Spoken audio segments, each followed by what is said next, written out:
Hi everyone, welcome back to the channel. तो friends, जैसा कि आप सभी जान रहे हो कि अब आपके एग्जामिनेशन में बहुत ही कम टाइम बचा है और इस टाइम को आपको बहुत ही अच्छे से इस्तेमाल करना चाहिए, जो कि आप कर रहे होगे। आज का ये हमारा एक बहुत स्पेशल वीडियो है फ्रेंड्स, आप सभी लोगों के लिए। मेरा ऑनेस्ट स्टडी रूटीन जो था एक, जिससे आप 90+ इजीली स्कोर कर पाओगे अपने बोर्ड एग्जाम में। जैसा कि आप सभी जान रहे हो फ्रेंड्स कि अब आपकी एग्जामिनेशन में बिल्कुल ही कम दिन बचे हुए हैं। अगर आप सिर्फ 31 जनवरी की बात करो कि आज से मतलब 20 दिसंबर से लेके 31 जनवरी तक आपके पास कितने समय बचते हैं, तो टोटल आप यहाँ पे देख सकते हो, मतलब सिर्फ 41 डेज।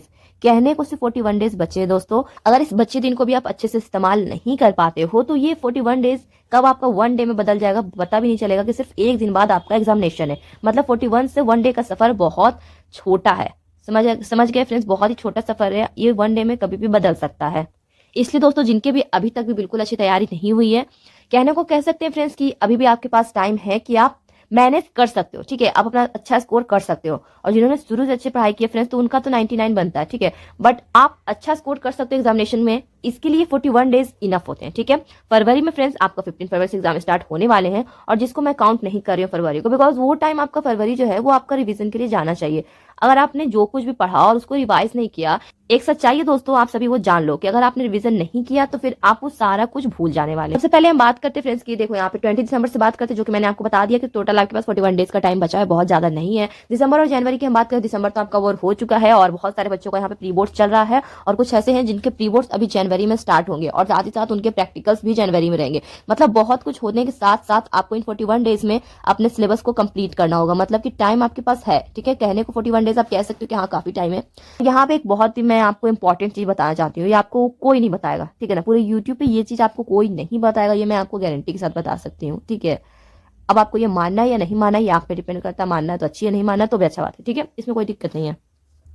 वो थिंग ये दोस्तों कि जैसे जैसे आपका एग्जामिनेशन का टाइम नजदीक आएगा, आपको यूट्यूब पे बहुत सारे वीडियोस मिलेंगे, व्हाट्सएप पे बहुत सारे लिंक मिलेंगे कि आप 10 दिन में कैसे पढ़ाई करके टॉप कर सकते हो, 5 दिन में कैसे पढ़ाई करके टॉप कर सकते हो। ये वीडियोस आपको यूट्यूब पे भरे पड़े मिलेंगे अब धीरे धीरे करके, और आप उन वीडियोस को देखोगे, आपको लगेगा हम 10 दिन में भी बहुत कुछ कर सकते हैं, हम 5 दिन में भी बहुत कुछ कर सकते हैं। वो वीडियो आपको इतना ज्यादा कर देगा हाइप कि आपको लगेगा कि हाँ अब तो हो जाएगा। बट रियलिटी फैक्ट कि आपसे नहीं होगा, नहीं होगा। इन 10 दिनों में, बचे के 10 दिनों में आपसे नहीं होगा। मान अगर आपसे हो सकता है तो बहुत अच्छी बात है, और नहीं हो सकता है तो ये तो रियलिटी है। ओके, तो अभी भी 41 डेज है, तो उन वीडियोस के चक्कर में प्लीज मत फंसना कि 10 दिन में ऐसे करे, 5 दिन में ऐसे करे। नहीं, जो करना है अभी करना है। ठीक है, 10 दिन 5 दिन क्या होता है, रिवीजन के लिए होना चाहिए, ना कि उन फालतू वीडियोस को देखकर अपने टाइम को और ज्यादा वेस्ट करने के लिए। आपको क्या लगता है कि आप सुबह से नहीं खाना खाए हो, एक छोटा सा एग्जाम्पल दे रहे हैं मैं, कि अगर आप दिन भर भूखे हो और रात को आपको एक साथ ढेर सारा खाना दे दिया जाए, तो क्या आप उसको खा पाओगे? बिकॉज आप दिन भर भूखे थे, तो क्या आप वो सारे खानों को एक साथ खा पाओगे? सिंपल आपका जवाब होगा नहीं खा पाएंगे। ठीक है, तो वही चीज आपका माइंड के साथ भी हो रहा है। अभी आप नहीं पढ़ रहे हो, और आखिर के 5 दिनों में चाहोगे कि बस हम तो पढ़ाई करके क्या से क्या बन जाएंगे, 5 दिन में पूरा सिलेबस कंप्लीट, एग्जामिनेशन में 90+ पूरा आ जाएगा, जैसे कॉन्फिडेंस के साथ बोलते हैं ना यूट्यूब पे, उस तरीके का आपका भी कॉन्फिडेंस आ जाता है। फिर कॉन्फिडेंस कहाँ हिलता है वो आपको समझ आएगा एग्जामिनेशन हॉल में, कि कहाँ गया वो लोग जो क्या बोल रहे थे। ठीक है ना, उन सभी के चक्कर में मत पड़ना फ्रेंड्स। एक छोटा सा सलाह था मेरी तरफ से, बाकी आपकी जैसी मर्जी।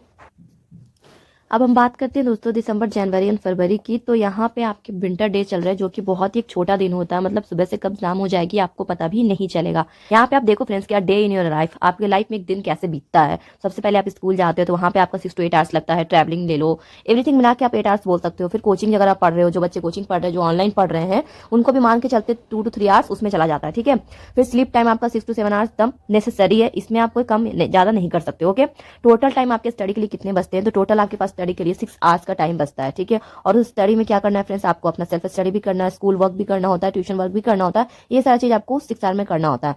सेल्फ स्टडी के लिए आपको 3 आवर्स का टाइम मिल जाता है। ओके, तो अगर आप इस तरीके से टाइम कैलकुलेट करते हो तो आपको समझ आएगा कि आपको अलग से पढ़ने के लिए 6 आवर का टाइम मिल रहा है, और ये कम नहीं है। ध्यान में रखना ये बात को। बहुत सारे बच्चों को लगता है ना कि 14 आवर्स पढ़ना चाहिए, इससे हम टॉपर बन जाएंगे, या फिर 10 आवर्स पढ़ना चाहिए तभी हम 90+ स्कोर कर पाएंगे। तो ये सभी की गलत फहमी है। जो 6 आवर भी अच्छे से पूरे मेहनत के साथ, मन के साथ पढ़ाई कर लेते हैं, वो उनके लिए बहुत ज्यादा हेल्पफुल साबित होता है। ओके, जब आप बोर्ड एग्जाम दे दोगे तब ये चीजें आपको और अच्छे से समझ आएगी। ठीक है, 12th वालों को ऑलरेडी समझ आता है ये चीजें, बट 10th वालों को अभी ये सारी चीजें समझ नहीं आता है कि ये 3 आवर 6 आवर बहुत ज्यादा होता है। ठीक है, आपके माइंड में जितना अट सकता है आप उतना ही कोशिश करोगे ना डालने का, आप खुद से तो जबरदस्ती कर नहीं सकते। सेल्फ स्टडी के लिए आपको 3 आवर्स का टाइम मिल रहा है, तो यहाँ पे बच्चों को ये नहीं पता होता है कि उन्हें सेल्फ स्टडी कैसे करना चाहिए ताकि उनके बोर्ड एग्जाम में 90+ आए, या फिर उनके कंपार्टमेंट में जिनके कंपार्टमेंट आए हैं तो उनमें वो भी 90+ स्कोर कर सके। सबसे पहले आपको क्या करना चाहिए फ्रेंड्स, आपको अपने हाई वेटेज वाले चैप्टर्स पे फोकस करना चाहिए। किसके वेटेज कितना है, मैंने ऑलरेडी मैथ्स का और साइंस का जो ब्लूप्रिंट होता है वो मैंने ऑलरेडी दे दिया है, तो आप वहां से भी उसके वेटेज का मतलब समझ सकते हो कौन से चैप्टर से कैसे कैसे क्वेश्चन आते हैं, वो आपको काफी ज्यादा हेल्प करेगा। ओके, वहां से बहुत ज्यादा आपको हेल्प हो जाएगा। 60 से 70% पेपर जो आपके बोर्ड में आते हैं वो आपका हाई वेटेज वाले चैप्टर ही होते हैं, ठीक है। लो वेटेज वाला चैप्टर होता है उसका 30% ही आपके बोर्ड एग्जाम में पूछे जाते हैं, बिल्कुल ये क्लियर सी बात है। उसके बाद नेक्स्ट क्या करना है, आपको एक चैप्टर का लिस्ट आपको प्रिपेयर कर लेना है, ठीक है। वैसे चैप्टर्स जो आपको आते हैं, वैसे चैप्टर जो आपको नहीं आते, अगर आप ये 2 काम कर लेते हो तो वहां से फिर आपको काफी ज्यादा आगे हेल्प मिलेगा। आप वहां से चैप्टर्स पहले डिसाइड कर लो, और उसके बाद फिर क्या करना है फ्रेंड्स, आपको उसके एनसीईआरटी कर लेने हैं। जो चैप्टर्स आपको आते हैं उसके भी एक बार रिवीजन हो जाएगा, ठीक है। और जो चैप्टर आपको नहीं आते हैं उसके भी एक करके दोनों चैप्टर्स को आपको उठाना होगा, बिकॉज टाइम आपके पास है नहीं, तो साथ में आपका रिवीजन भी हो जाएगा। जो चैप्टर्स आते हैं और जो नहीं आते वो आपका सिलेबस भी उसका कवर हो जाएगा, तो एक साथ आपका 2 काम हो रहा है, ठीक है। समझ आ गया। तो उसके लिए आपको क्या करना है, स्टेप 2 में फ्रेंड्स आपको एनसीईआरटी से ही आपके पेपर आते हैं। मैं आपको एक बात बहुत अच्छे से समझा देती हूँ दोस्तों, कि जब मैं वहाँ पे रिव्यू लेने गई थी एग्जाम का, तो मोस्टली जो और भी यूट्यूब पे आप देख सकते हो, सिर्फ मेरा ही क्या बहुत लोगों का है, तो सभी का एक ही निकल के आता है सामने कि हाँ जो आपके बोर्ड एग्जाम में क्वेश्चन पूछे गए थे वो एनसीईआरटी से ही पूछे गए थे, कहीं और से नहीं पूछे गए थे। बाकी जो आपके टफ वाले क्वेश्चंस होते हैं थोड़े, उनके लिए आप सैंपल पेपर ये सब लगाना पड़ता है, ठीक है। तो अगर आपके पास आपको उतना भी समझ नहीं आ रहा, आपने कुछ भी नहीं किया, तो आप एनसीईआरटी से भी करके भी आप अच्छा स्कोर कर सकते हो, ये अपने मन में आप रखो, ठीक है। मैथ्स के तो हूबहू क्वेश्चन, साइंस के एकदम बिल्कुल हूबहू, एसएसटी सारे सब्जेक्ट का मतलब कि एनसीईआरटी से पूछे ही जाते थे। एनसीईआरटी से तो पीछे छुड़ाना नहीं है, बिल्कुल एनसीईआरटी के पीछे पड़े रहना, ठीक है। उनके इंटेक्स क्वेश्चन एक्सरसाइज सब कुछ आपको कर लेना चाहिए। उसके बाद फ्रेंड्स ये नहीं किया तो फिर क्या किया वाली ये बात हो जाती है कि अगर आप पीवाई नहीं किए तो फिर क्या किए। बोर्ड एग्जाम देने जा रहे हो तो पीवाई क्यू लास्ट 5 ईयर्स का तो आपको करना दम कंपलसरी है, और आपको करना भी चाहिए। उससे आपको बहुत ज्यादा आइडिया मिल जाएगा, आपको टाइम मैनेजमेंट समझ में आएगा। सैंपल पेपर आप करते हो स्टेप 4 में एटलीस्ट 5 करो, उससे आपको टाइम मैनेजमेंट इतना ज्यादा हेल्प होगा फ्रेंड्स, जो कि आप समझ नहीं सकते हो। मेरा रिसेंटली एक एग्जाम रहा है, मैंने दिया है, और उसमें फ्रेंड्स ना चाहते हुए मैं टाइम को मैनेज नहीं कर पाई थी, और बहुत बाद में रिग्रेट होता है कि यार क्यों नहीं मैनेज कर पाए। उसमें एग्जाम में लगता है कि नहीं मुझसे बन जाएगा, मुझे आता है, बट टाइम हमारा वहाँ पे लॉस होते जाता है। आपके पेपर को टाइम पे कंप्लीट करने में आपको बहुत ज़्यादा मदद करेगी दोस्तों, इसलिए सैंपल पेपर पीवाईक्यू जरूर करना। टाइम मैनेजमेंट बहुत ज़्यादा हेल्प करता है, ठीक है। टाइम मैनेजमेंट, टाइम को मैनेज करने में आपको बहुत ज़्यादा हेल्प होगा, और फिर आप जो पेपर है वो सारा आप अटेम्प्ट भी कर पाओगे, ठीक है।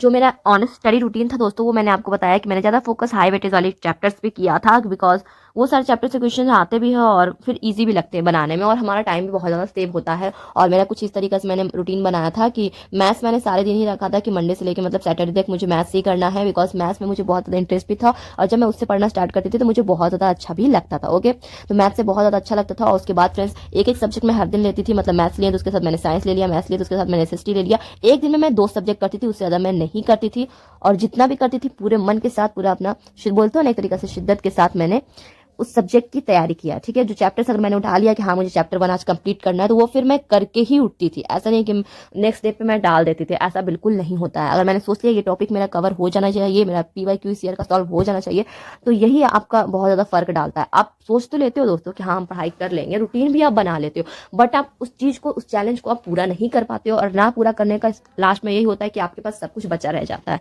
तो स्टार्टिंग से ही फोकस करना है कि जो भी आप सोचो उसको पूरा जरूर करना है। उस तरीके से एक दिन मैंने इंग्लिश रखा है, तो फिर मैंने मैथ्स भी रखा है, तो मतलब मैथ्स मैंने पर डे रखा है बिकॉज मुझे इंटरेस्ट था, और मैथ्स के क्वेश्चंस को काफी ज्यादा प्रैक्टिस करनी भी होती है। ओके दोस्तों, तो इस टाइप से मैंने रूटीन बनाया था, हर दिन एक सब्जेक्ट को मैंने उठाया था। और तो इस तरीके से आप इसमें कुछ चेंजेस भी कर सकते हो कि आप जिस सब्जेक्ट में ज्यादा आपका वीक है तो आप उसको भी साथ में लगा सकते हो, एक चैप्टर या हाफ चैप्टर, या फिर क्वेश्चन आंसर करके आप वहाँ पे, और खुद का आपका कुछ स्ट्रेटजी बना होना, तो वो आपको आपके एग्जाम में बहुत ज्यादा हेल्प करेगा, ठीक है।